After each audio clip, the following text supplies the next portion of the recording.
Welcome to another episode, exciting episode of Cooking with Dad. Today, and we had quite a hiatus, I must say. Last episode was about, 8-10 years ago. We had a little stuff come up, but we're back. And today we're going to make the legacy chili known as Uncle Mike's Chili. It is known with the tagline as Uncle Mike's Chili, the best chili you can't buy anywhere. And so that's what we're going to make today. There are a number of ingredients in it, which I've already gone to the store to get. And I've opened up the cans and got stuff ready to go, so you don't have to bother waiting through all that. But we're going to start with the meat. I like usually 3 different kinds of meat. And I make a meat chili. Some people don't go for that, but that's in my Uncle Mike's Chili, so you have to go for it if you're going to like Uncle Mike's Chili. Today, we're going to use a kielbasa type product. This one's actually andouille sausage, which I've pre-cut into little hockey pucks. And then I have ground lamb. I like ground lamb as opposed to ground beef because it has a more sort of gamey texture and gamey flavor.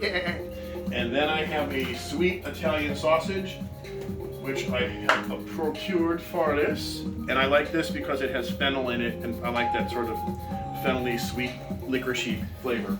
So, we'll start with the meat. Get that going. Come on, guys. When I was a kid, all we had was electric cooking surfaces, and the people that cooked with gas I thought were really fancy, and I thought only the rich people could cook with gas. Eventually, I got gas, and like they say, we're cooking with gas. Cooking with gas is better. I like it for sure. Put the lamb in there, and once it gets started, I'll start to put some seasoning in there. I'm going to cook the andouille sausage separately, partly because there's not that much room in the pan, and second of all because the texture of this is different from the texture of the ground meat. While that comes up to temperature, we're going to leave that alone. And then we're going to move over to the pot where it's all going to converge. And I'm going to start to put in some of the traditional basics of chili. I personally like the chili beans to be varied. I like them varied because they have different colors, which I think appeals to the final product. And I also like it because they have different textures. Today we have a butter bean, which my family absolutely loves butter beans. I got 2 of those because everybody loves butter beans.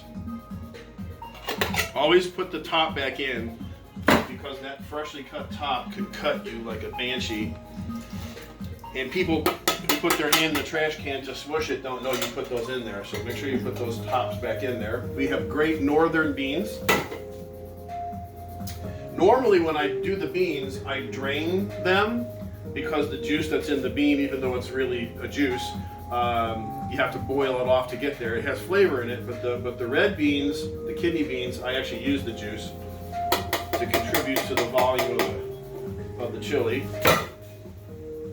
I also really like garbanzo beans, the chickpeas. They're definitely an interesting, unusual chili. And here's my favorite bean in the chili is the black bean. I love black beans. They have great intrinsic flavor, and the juice that's in there is a really nice, dark, flavorful juice. So we're gonna incorporate that. There's another black bean. Top didn't come off too good because we have a bad turner arounder. Put the top back in there. And the last bean of this chili is this kidney bean. Okay. I'm going to go over here and stir the meat since the thing came up to temperature. Move it around a little bit.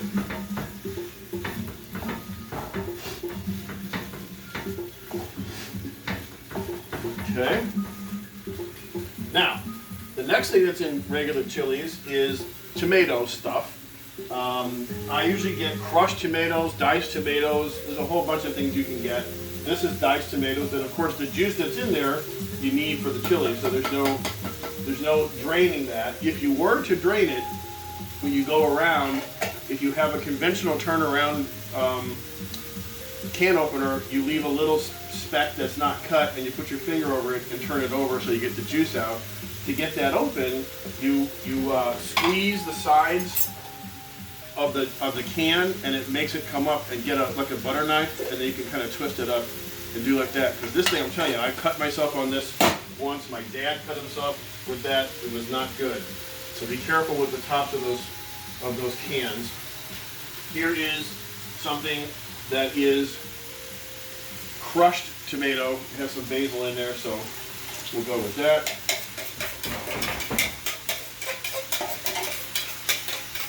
There's enough adherence on the inside that I'm going to use my little hand-topped elevator to smush that off of there.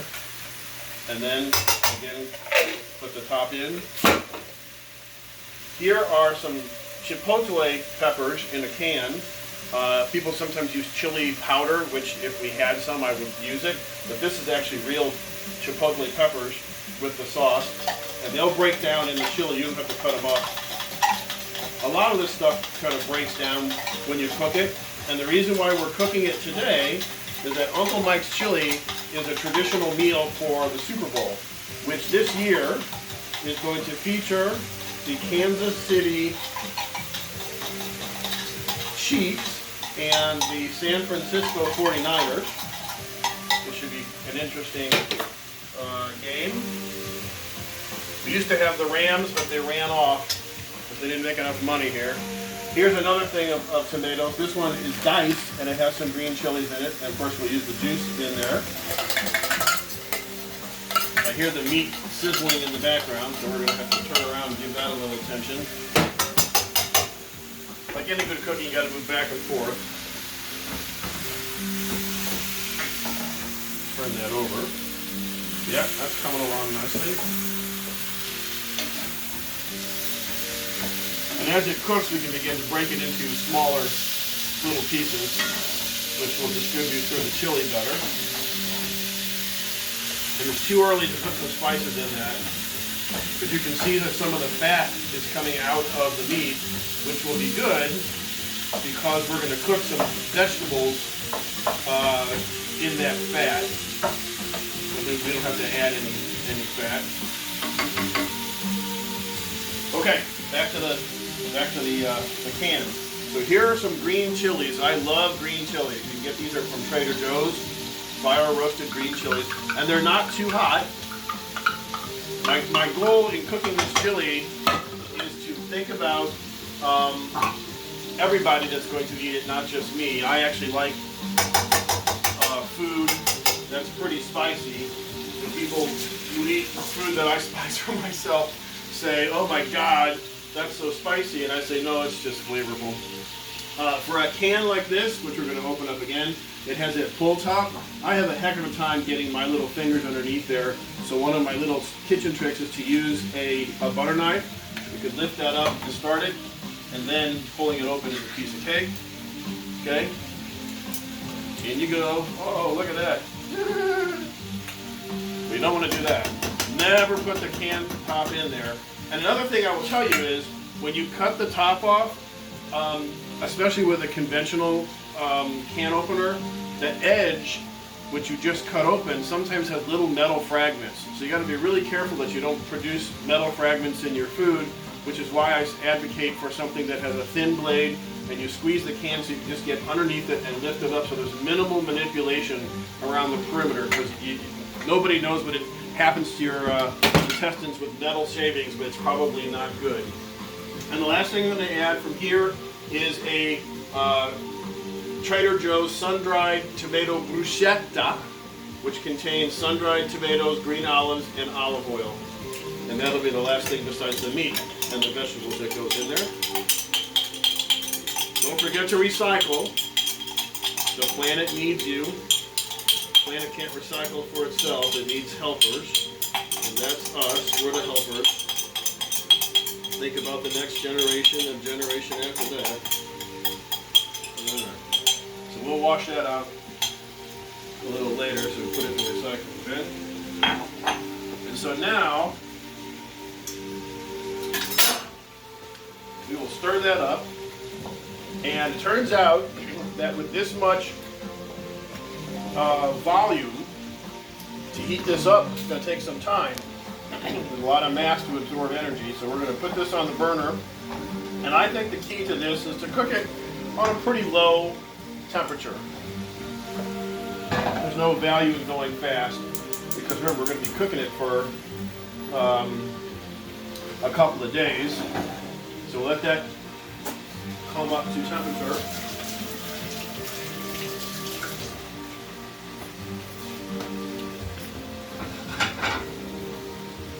Now we'll go back to our meat.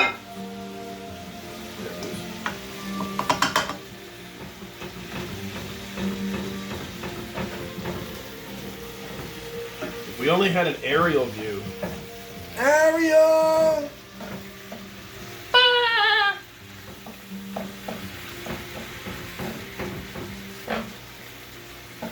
So this is 2020 this year, and 2020, it sounds like an eye thing.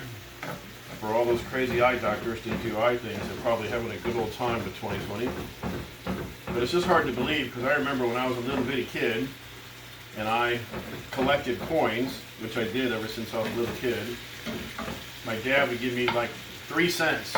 But it would be 3 cents for a milk. He'd give me a nickel. And I'd go to the lunch line, and I would give the lady my nickel, and then of course I'd get 2 cents back in change. And I was always looking for rare dates, things of that nature, which I have a coin collection actually that has all the coins I collected when I was a little kid. I almost filled up a whole book. Although the other day, Sophie and Olivia, my twin daughters, they were here and we found some coins I did not have in my book, so we added to the book. The book's not done. I just still need a 1909 S VDB and a 1909 S. I think I have a 1909 plain. But yeah, those are kind of expensive for little pennies. Although I'd rather have a 1943 copper penny, because they made like very few of those and they're like worth $1 million. And one day recently, we were going through our loose change, and we found what we thought was a 1943 copper penny, and we were so excited because for at least 10 minutes we were millionaires.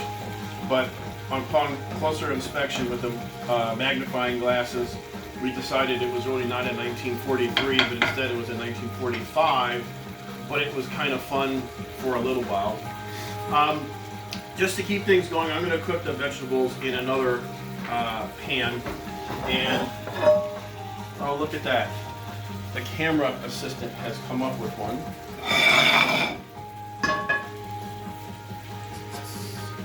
Almost never use this burner. I wonder if it works.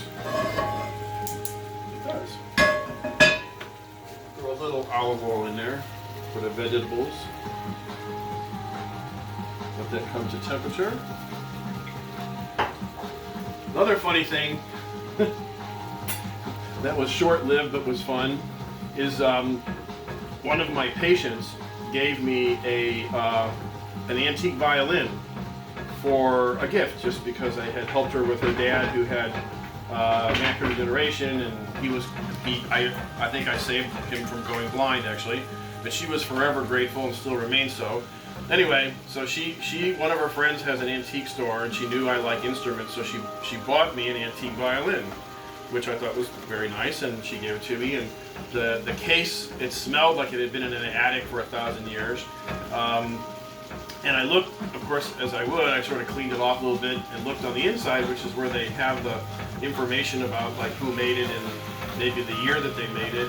And so inside in the label, it had the name of a very famous violin maker that was contemporaneous with Stradivarius in Italy, and it had a date marked 17 something on the inside.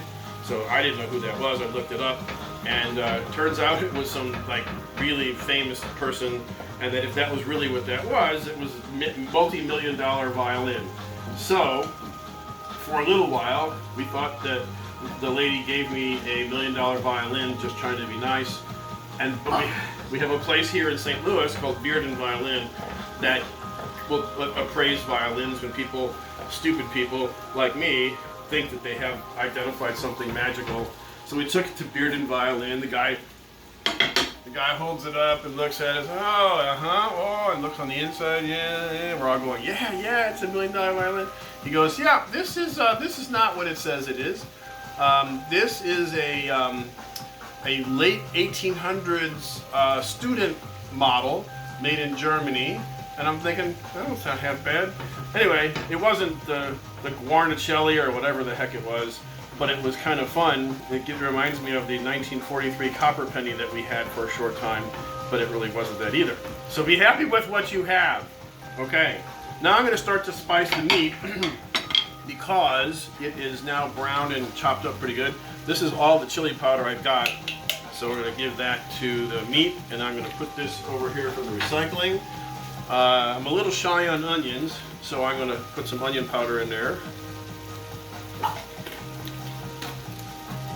And in the meantime, our pan has come up to temperature for the vegetables, so we'll start cooking them. Got to keep all these things going at the same time. It's a little tricky with cooking. Not too tricky, but you got to pay attention. And eventually we're going to merge these vegetables in with the meat. Isn't that pretty? Part of cooking is it has to be pretty, not just tasty, although tasty is actually paramount. And healthy for you would be good too, if you could pull that off. Here's some garlic powder, because all meat asks for garlic powder. That's a guarantee. All meat asks for salt too, but I think there's going to be enough salt in this. Can't put too much garlic powder in anything. Cumin's a part of chili. So whether you put it in the beans or put it in the meat, I don't think it makes a bit of difference, to tell you the truth.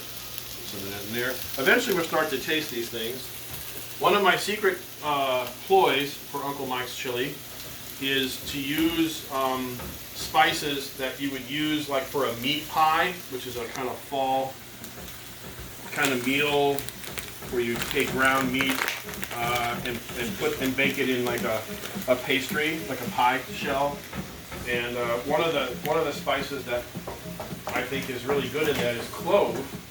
And clove is really aromatic and delicious. You can't overdo it because then people will say, "What, did you put clove in here?" You don't want to make it quite so clovey as that. But I think cloves are a great addition to lots of kind of meat-based foods.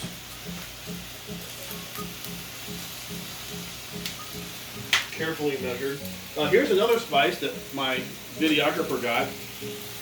She got this from a program that she participates in where people from around the world who are disadvantaged make things and sell them to a company where people that are not disadvantaged, which would be, I guess, my wife, buys them to have them in the house and to help the disadvantaged people have a better life. And one of the things that came in the last package was this stuff, this harissa, Moroccan harissa. Really good stuff. So grind some of that in there. You probably won't be able to find this unless you participate in the disadvantaged program that my wife participates in. Or maybe they sell this in the stores, I have no idea. Packed in South Africa, so I think you probably have to go on a trip to get this stuff. Alright, so this is coming along very nicely. Pretty soon we're going to merge the meat into the chili, and then we're going to cook the andouille sausage in this. And because the vegetables, once they're cooked, can be merged into the chili directly, they don't have to go into the meat. Because all this stuff is going to mix up together eventually. And then one of the other things that is a trick that I'm going to tell you about because you're watching my videotape is this little doodad here is very helpful. I don't even know what it's called. I call it the Vent Chili Smusher.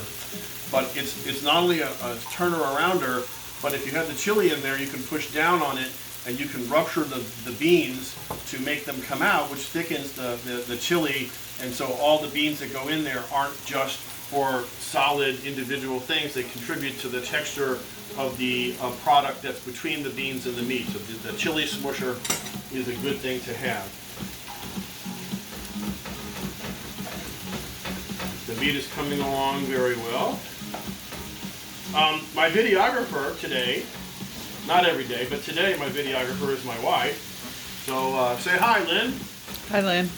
Why don't you tell the audience a little bit about what's going on in your life at this beginning of 2020? Anything new, exciting happening? Nope. No? No. You didn't just get a farm or something? Yes. Well, tell us a little bit about that. I'll let you tell. This is Cooking with Dad, not Cooking with Lynn. Yeah, so. but I'm cooking with my videographer. If you don't want to talk about it, you don't have to, but this is an archival way of reminding everybody where we stand in 2020, and you're part of the family. You're a better archivist. Oh, Lord. All right, fine. Well, my wife, the videographer, for some reason is disinclined to talk, so I will tell you while the food cooks that the Kornfelds just purchased a 65-acre farm in Robertsville, which is about a half an hour drive from where we live. So it's very polite distance, and it's not hard to get to, like 3 turns. And it's just a beautiful place. And it has 2 springs on it, not karst type springs, but wet weather springs, so it's not connected to a cave system. And it's got rolling hills, and it's got forested area, and it has mature trees. And the place has been farmed for many, many, many, many years. And one of the fields, which is about 40 acres, has been in alfalfa, which is a nitrogen-fixing plant. And so there's lots of good nutrition in the soil in that 40-something acre farm. And the farm itself, we purchased primarily because we were looking for a place to plant a walnut grove. That's one of the projects that I wanted to do, so that the walnut trees that I plant today would be harvested perhaps in 30, 40 years when they're at the DBH, the diameter at breast height was maybe 14, 16 inches. And those trees, if you do them correctly, have a minimum value of $1,000 each. And if you have veneer trees, a veneer tree is worth $8,000 to $10,000 per tree. So we're planning on planting hundreds, if not up to 1,000 or so trees on this property, so that in the future, the Kornfelds will have a resource where if they want to send their kids to school, they can cut some trees down and pay for school and not be out for it, as long as they plant more trees to replace the ones that they cut down. And that's one of the purposes. And so walnut trees, ironically, are kind of finicky. They like a certain kind of soil and a certain kind of drainage, and this and this and this. So it took me about probably 3 years of looking for properties that were reasonably close, and eventually we fell upon this one place. And it turns out the person from whom we purchased it their family lives right across the street on another part of the same property that they have had in their family for 200 years, the Bergen family. And so there's parts on our property where you can see things that their family did a long, long time ago. Like one of the springs, they built a culvert, which is a big sort of concrete box, because the cattle that they used to keep would go there and they would drink out of this spring water tank. And so that's another thing we're kind of excited about. But in order to make this really groovy, we're going to be putting 2 container homes on the property, with each of which has a basement. And we're going to have solar power and windmills. So we're mostly off the grid, although we'll be tapped into it in case it's not windy or sunny.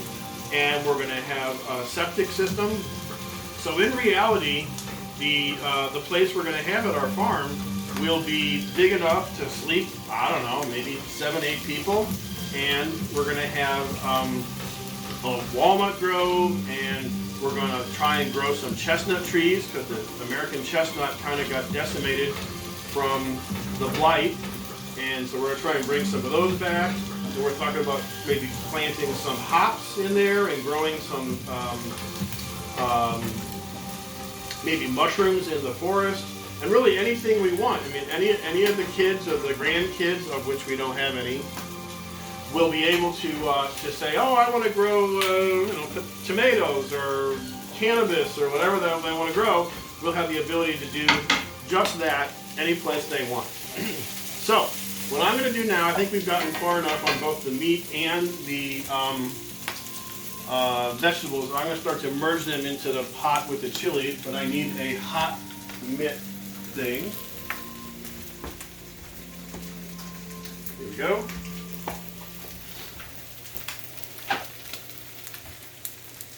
First we'll go with the little one.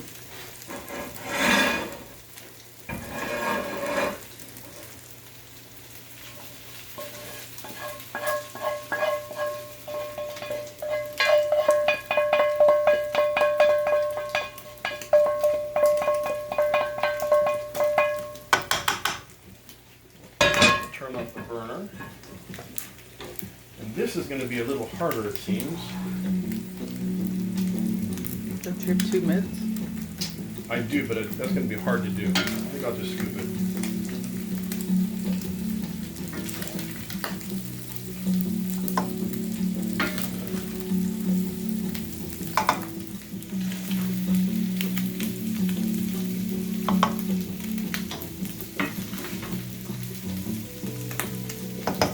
Real chefs would never do this.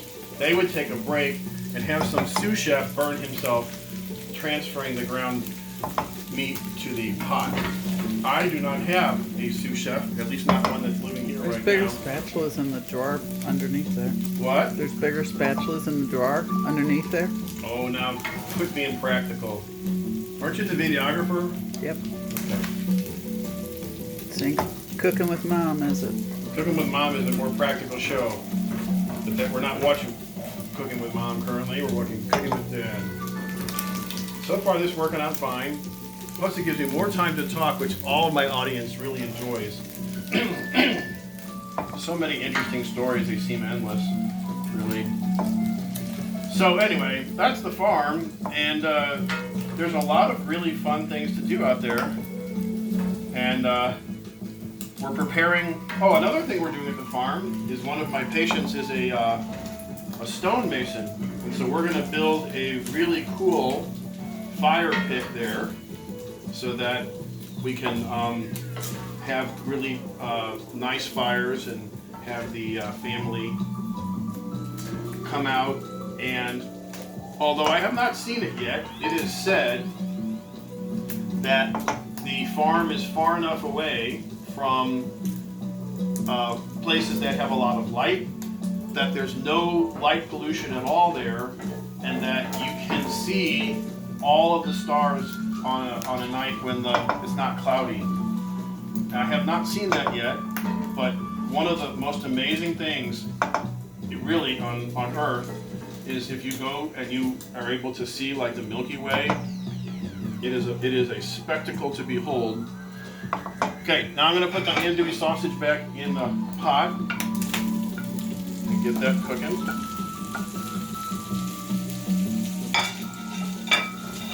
Stir that up so they each have a surface to just hot on. Okay, here's a little hunk of meat. Okay, so let's now stir the meat into the beans. It's looking great.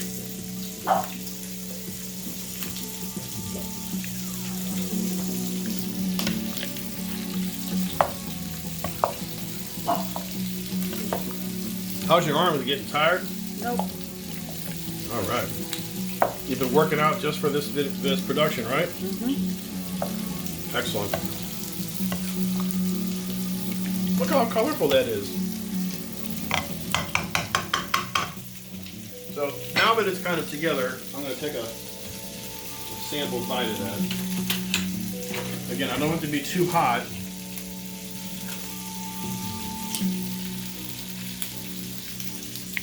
That's really good. It's really good. Want to try it? Don't stick that spoon back in. Oh, I won't. That's That really germ good. theory. It applies to me, right? Right. That's really good. Your audience is enthralled. Does that mean my dogs? Spody's listening, but the puppers.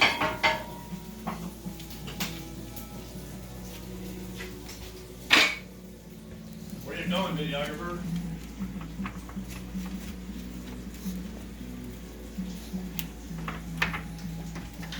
Wait. Hi, Stella.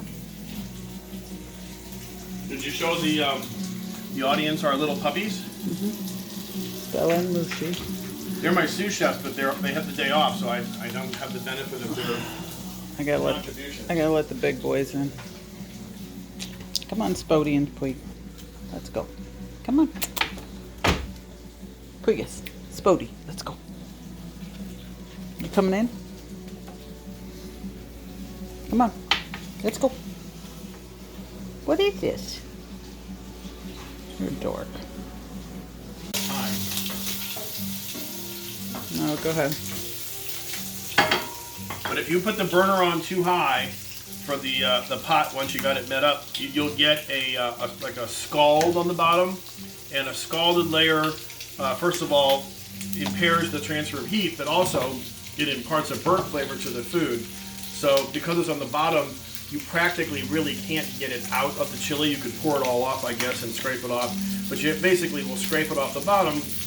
It adds a sort of charred flavor to the chili, which you may like, but generally speaking, just make sure that when you put it on the burner long term, that it's not any higher than medium, and I would say probably somewhere between low and medium, or just flat out low. And stir it from time to time. Make sure you don't get a charred layer on the bottom. Okay, so you don't have to watch me put the meat in there. You can imagine what it looks like when those go in there. So I would like to bid you a happy 2020, or 2020 as we say in the I world. Thank you for your attention, and may you have a beautiful, healthy life for you and your family. Thank you. Woohoo!